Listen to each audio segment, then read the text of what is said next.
Yeah యాక్చువల్గా నా situation చెప్తానండి. నేను యాక్చువల్లీ 8 ఇయర్స్ నుంచి డయాబెటిక్, 8 ఇయర్స్ నుంచి షుగర్ మెడిసిన్ వాడుతున్నాను. బీపీ టాబ్లెట్, బీపీ కూడా వచ్చింది.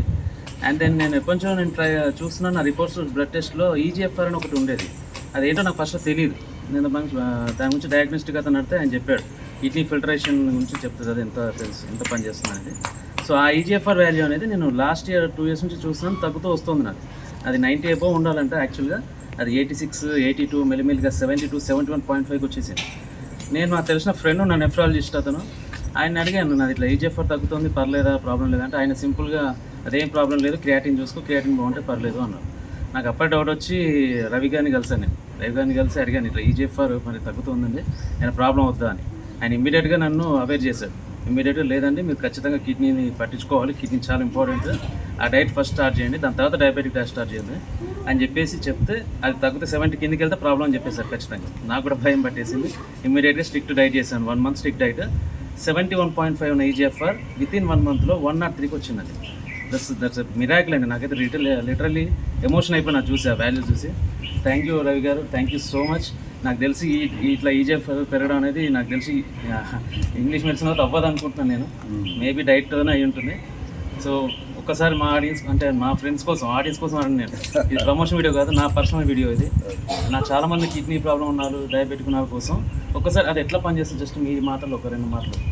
ఓకే, యాక్చువల్గా ఏంటంటే ఇక్కడికి వచ్చినప్పుడు నిజంగా డయాబెటీస్ అయితే చాలా హై వాల్యూ ఉంది. సో డయాబెటీస్ని డెఫినెట్లీ తగ్గించాలి. సో డయాబెటీస్ని తగ్గించాలంటే డైట్ చాలా స్ట్రిక్ట్గా చేయాలి. అయితే ఆ డైట్ చేయాలంటే డైజెషన్ బాగుండాలి, కిడ్నీ బాగుండాలి. సో అప్పుడు ఈజీఎఫ్ఆర్ వాల్యూ చూస్తే, అఫ్కోర్స్ ఈజీఎఫ్ఆర్ వాల్యూ కూడా 7 క్రియేటిన్ బట్టే డిరైవ్ అవుతుంది. సో క్రియేటిన్ని మనం ఫాలో అయినా, ఈజీఎఫ్ఆర్ని ఫాలో అయినా బేసికల్లీ మన కిడ్నీ యొక్క ఫంక్షనాలిటీ ఎలా ఉంది అనేది చెక్ చేస్తాం అన్నమాట. చెప్పాలంటే ఈజీఎఫ్ఆర్ వాల్యూ ఎంత ఉంటుందో కిడ్నీస్ అంత పర్సంటేజ్ పనిచేస్తున్నట్టు లెక్క. అంటే ఒకవేళ ఆ వాల్యూ కానీ 50 ఉంది అంటే కిడ్నీస్ 50% పనిచేస్తున్నట్టు లెక్క. సో అలా కన్సిడర్ చేస్తుంటాం. ఇక్కడికి వచ్చినప్పుడు కిడ్నీ ఈజీఎఫ్ఆర్ చూస్తే 71.5 ఉంది. అంటే దట్స్ నాట్ కరెక్ట్. అంటే ఈ ఏజ్లో చాలా 30sలో ఉన్న వ్యక్తికి ఇంత తక్కువ ఈజీఎఫ్ఆర్ ఉండకూడదు. ఎందుకు ఉంది అంత తక్కువ అంటే ఆబ్వియస్లీ చాలా కాలం నుంచి ఉన్న diabetes main reason, and uncontrolled diabetes చెప్పాలంటే. సో డయాబెటీస్ తగ్గాలంటే డైట్ చేయాలి, బట్ డైట్ చేయాలంటే కిడ్నీ హీల్ అవ్వాలి ఫస్ట్. సో అందువల్ల 1 మంత్ కిడ్నీ హీలింగ్ డైట్ మీద పెట్టడం జరిగింది.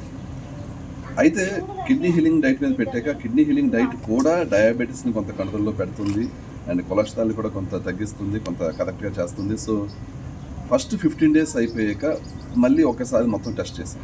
కొంత డయాబెటీస్ కంట్రోల్లోకి వచ్చింది, కొంత కొలెస్ట్రాల్ కూడా కంట్రోల్లోకి వచ్చింది. బట్ ఫస్ట్ 15 daysలో అంటే ఈ కిడ్నీ హీలింగ్ డైట్లో అంతకుముందు వాడుతున్న డయాబెటీస్ మెడికేషన్ని కానీ, స్టాటిన్స్ కానీ వీటిని తీయలేదు, వాటిని కంటిన్యూ చేసాం. ఎందుకంటే ఒకేసారి అలా తీసేయకూడదు మనం, ఎందుకంటే డయాబెటీస్ని తగ్గించాక అప్పుడు మెల్లిగా మెడికేషన్ తగ్గించాలి, కానీ ఇంకా ముందే అలా తగ్గించకూడదు అనమాట. అందుకని స్టిల్ పాత మెడికేషన్ కంటిన్యూ అవుతుంది. అందులో స్టాటిన్ వల్ల ఫస్ట్ 15 daysలో ఈజీఎఫ్ఆర్ పెద్ద పెరగలేదు, ఎందుకంటే స్టాటిన్ కంటిన్యూస్గా వాడడం జరిగింది. సో నేను అప్పుడు చెప్పింది ఏంటంటే, ఎలాగో కొలెస్ట్రాల్ అనేది కంట్రోల్లోకి వచ్చింది కాబట్టి స్టాటిన్ని మనం డిస్కంటిన్యూ చేద్దాం. సో డిస్కంటిన్యూ చేస్తే డెఫినెట్లీ ఏదైతే ఈజీఎఫ్ఆర్ మనకి ఆల్రెడీ పెరగాలో, ఏదైతే పెరగలేదో అది ఇప్పుడు నుంచి డెఫినెట్లీ పెరుగుతుందని చెప్పినప్పుడు 15 days అయిపోయాక స్టాటిన్ డిస్కంటిన్యూ చేయడం జరిగింది. 15 to 30 daysలో, ఈ నెక్స్ట్ 15 daysలోనే ఈ ఈజీఎఫ్ఆర్ అనేది 71.5 నుంచి 103కి చాలా డ్రాస్టికల్లీ పెరగడం జరిగింది. సో ఇక్కడ ఒక్క విషయం చెప్పాలనుకుంటున్నాను అండి. యాక్చువల్గా 15 daysకి నాకు 71.5 నుంచి 72కి వచ్చింది ఈజీఎఫ్ఆర్. నాకు కూడా కొంచెం డౌట్ వేసింది, ఏంటి డైట్ పని చేయట్లేదా, ఎందుకు పని చేయట్లేదు, జస్ట్ 0.5. బట్ కొలెస్ట్రాల్ చాలా తగ్గిందండి, 700 చేంజ్ ఉండింది. ట్రైగ్లైసరైడ్స్ అది 120కి వచ్చేసింది. అండ్ హెచ్బిఎవన్సీ కూడా అప్పుడు చెక్ చేసుకోలేదు, బట్ తగ్గుతుందో అర్థమైంది. అప్పుడు స్టార్టింగ్లో 9.3 హెచ్బిఎవన్సీ, ఇప్పుడు 8కి వచ్చేసిందండి వితిన్ 1 monthలో. అయితే నాకు ఆ కొలెస్ట్రాల్ టాబ్లెట్ ఎప్పుడైతే రవి గారు చెప్పారో, నాకు అది మానేసినాక ఈ 15 daysలో మిరాకిల్గా 103కి వెళ్ళిపోయింది. మా డయాగ్నోస్టిక్ సెంటర్ అతను కూడా షాక్ అయిపోయాడు, ఏంటి ఈ డైట్, వండర్ఫుల్ డైట్, నాకు చెప్తాను నేను 10 మందికి అని. అందుకే 10 మంది తెలియాలని స్పెషల్గా ఈ వీడియో చేస్తున్నాను. ఖచ్చితంగా చూడండి video. And thank you so much Ravi గారు. ఈ సందర్భంగా నేను మిమ్మల్ని ఒకసారి హార్ట్ఫుల్గా హగ్ చేసుకోవాలనుకుంటున్నాను. నాకు చాలా సంతోషం ఉంది. అంటే ఆరోగ్యానికి మించిన భాగ్యం లేదంటాను పెద్దవాళ్ళు అనేది, ఆరోగ్యం మహాభాగ్యం అని. అది ఎందుకో నాకు ఇప్పుడు అర్థమవుతుంది. చాలా సిచ్యువేషన్స్ ఫేస్ చేశాను నేను ఈ 2-3 ఇయర్స్ నుంచి డయాబెటీస్ వల్ల. అండ్ నాకు ఇప్పుడు పెద్ద ధైర్యం రవి గారు, ఏ ప్రాబ్లం వచ్చినా ఈ దగ్గరకు వచ్చేస్తారు. డైట్ సింపుల్ డైట్తో సెట్ చేసుకోగలుగుతున్నాను, అది చాలా వండర్ అండి. ఇప్పుడు ఎన్ని వేలకు వేలు లక్షలు పోసేసి హాస్పిటల్స్కి వెళ్ళిపోయి ఇంగ్లీష్ మెడిసిన్ అని సర్జరీలని, వాటి బదులు హ్యాపీగా ఇక్కడికి వచ్చేసి ఆ డైట్ తీసుకుని సప్లిమెంట్స్ తీసుకొని హ్యాపీగా లైఫ్ లాంగ్ హ్యాపీగా బతకొచ్చు. అండ్ తప్పకుండా మీరు ఎవరైనా కిడ్నీ ప్రాబ్లమ్స్ ఉన్నా, అంటే heart related to diabetic issues ఏవైనా, మీరు ఖచ్చితంగా ఇక్కడ రండి.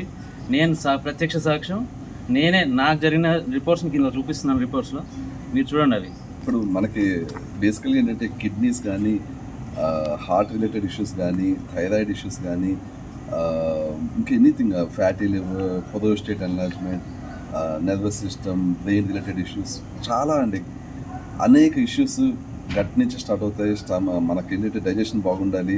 అండ్ ఇవన్నిటిని కూడా మనం డైట్ ద్వారా, డైజెషన్ ఫిక్స్ ద్వారా, సప్లిమెంట్స్ ద్వారా ఫిక్స్ చేయొచ్చు.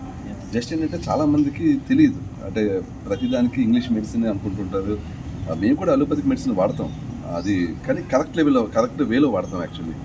సో అన్నిటికీ సొల్యూషన్స్ ఉంటాయి. మనం కరెక్ట్ సొల్యూషన్ ఏంటి అనేది ఫైండ్ అవుట్ చేసి, అసలు సైడ్ ఎఫెక్ట్స్ లేకుండా, సిమ్టమ్స్ లేకుండా లాంగ్ టర్మ్లో రిలీఫ్ వచ్చేలాగా మనం జస్ట్ ఆ వైద్య విధానాన్ని ఫాలో అవ్వాలి అంతే. సో ఇక్కడ మేము చాలామందికి అలాగే చేస్తున్నాము.